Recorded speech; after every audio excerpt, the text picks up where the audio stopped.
Hello friends, this is our new series of video made exclusively for JEE aspirants. In this series, we would throw light upon a lot of hacks which, if one knows, gets upper hand over the rest of his competitors. Students who find it difficult to finish a JEE paper in time do follow this series religiously, and I would guarantee that you will find yourself improving video by video. Without further ado, let's get started. Whenever you'll have to integrate a rational function, you break it down into partial fractions, and this process ends up to be very tedious. But now I'll teach you a trick which makes this job very easy. Say you want to integrate x square plus 3x plus 5 divided by x minus 1 into x minus 2 into x minus 3 dx. In order to get the partial fractions, substitute x equal to 1 in this function except in the term x minus 1.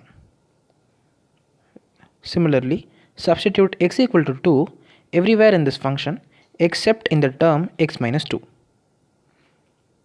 And similarly, substitute x equal to 3 everywhere in this function except in the term x minus 3. Now, these three terms are those terms that you get when you do the partial fraction expansion.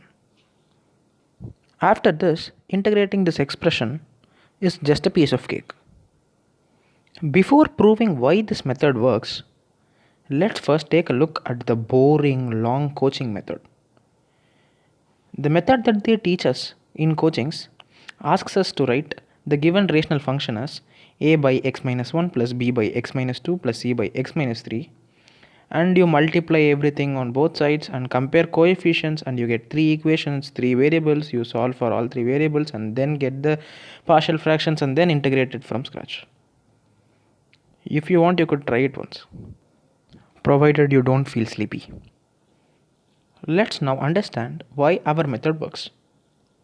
What we are doing is, instead of comparing the coefficients, we are substituting x equal to 1, and the whole expression multiplied by b and the whole expression multiplied by c are becoming 0, and hence we are left with the value of a. Similarly, when we substitute x equal to 2, we are left with the value of b. And similarly, when we substitute x equal to 3, we are left with the value of c. So, in general, whenever you have some f of x by x minus a into x minus b into x minus a into so on, you can multiply the denominator on the other side and substitute x equal to a, x equal to b, x equal to c, and so on. And every time you substitute a value, you get one coefficient.